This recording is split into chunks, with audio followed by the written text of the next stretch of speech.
Namanya Yohanes.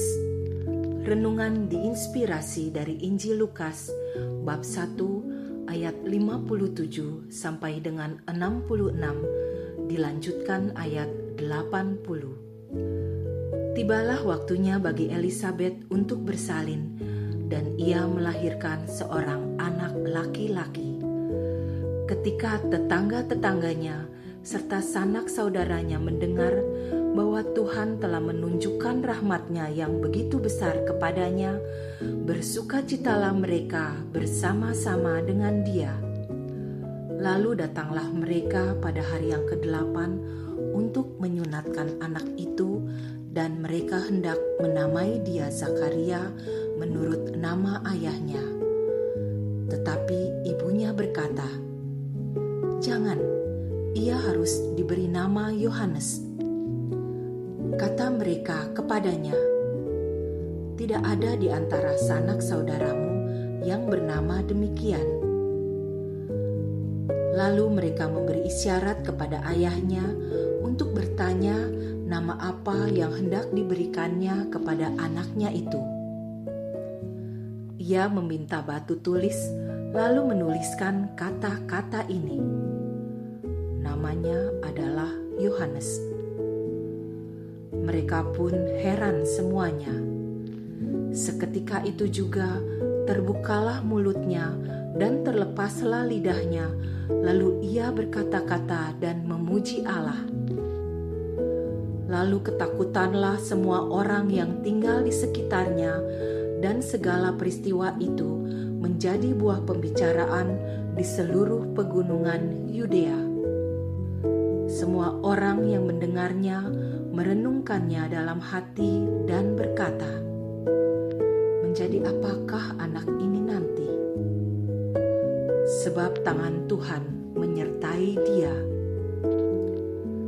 Anak itu bertambah besar dan makin kuat rohnya. Ia tinggal di padang gurun sampai hari ketika ia harus menampakkan diri kepada Israel. Demikianlah sabda Tuhan. Terpujilah Kristus. Zakaria dan Elisabet sudah tidak muda lagi, bahkan telah memasuki usia senja ketika mereka diperkenankan oleh Allah untuk memiliki keturunan. Allah mengaruniakan kepada mereka seorang anak laki-laki yang diberi nama Yohanes. Seperti tokoh-tokoh dalam Perjanjian Lama, seperti Ishak, Simson dan Samuel, yang juga lahir dari orang tua lanjut usia dan dipersembahkan kepada Allah, demikian pula kelahiran Yohanes Pembaptis menjadi tanda bahwa ia bukanlah pribadi sembarangan. Ia adalah sosok istimewa dalam rencana keselamatan Allah.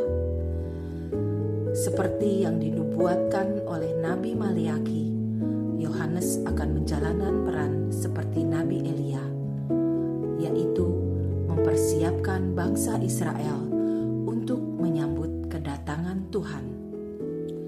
Keraguan sempat muncul dalam diri Zakaria saat ia melayani di bait Allah, mempersembahkan ukupan. Ketika malaikat menyampaikan bahwa ia akan memiliki seorang anak, Zakaria tidak segera percaya, sehingga ia menjadi bisu. Namun setelah kelahiran anaknya itu, ketika Zakaria menuliskan nama Yohanes sebagaimana diperintahkan oleh malaikat, ia pun mendapatkan kembali kemampuannya untuk berbicara. Orang banyak yang menyaksikan peristiwa itu diliputi rasa takut, kagum, dan hormat kepada Allah. Mereka bertanya-tanya, akan menjadi apakah anak ini kelak? Karena jelas terlihat bahwa tangan Tuhan menyertai dia. Peristiwa pemberian nama Yohanes menjadi momen penting yang membuka mata orang banyak akan karya Allah yang nyata dalam kehidupan manusia. Sebagai orang tua, Saat memberi nama kepada anak, kita tidak hanya sekedar memberikan identitas yang membedakannya dari orang lain. Dalam nama terkandung harapan dan doa yang dalam dari orang tua. Nama Yohanes sendiri berarti anugerah dari Allah, sangat sesuai dengan latar belakang kelahirannya dari pasangan lanjut usia. Melalui kelahiran dan pemberian nama Yohanes Pembaptis, banyak orang menjadi sadar akan campur tangan Allah dalam hidup mereka. Sebagai pengikut Kristus, marilah kita bersyukur atas kehadiran Yohanes Pembaptis. Melalui pelayanannya, ia telah menunjukkan kepada kita siapa anak domba Allah itu dan mengajak kita untuk melangkah lebih jauh, mengikuti Yesus dan tinggal bersamanya. Marilah berdoa. Ya Allah yang Maha Bijaksana, kami bersyukur atas hadirnya Yohanes Pembaptis yang menuntun kami untuk mengenal lebih dekat Yesus dan tinggal bersamanya, sehingga kami dapat memahami ajarannya dan mewujud nyatakan dalam hidup sehari-hari.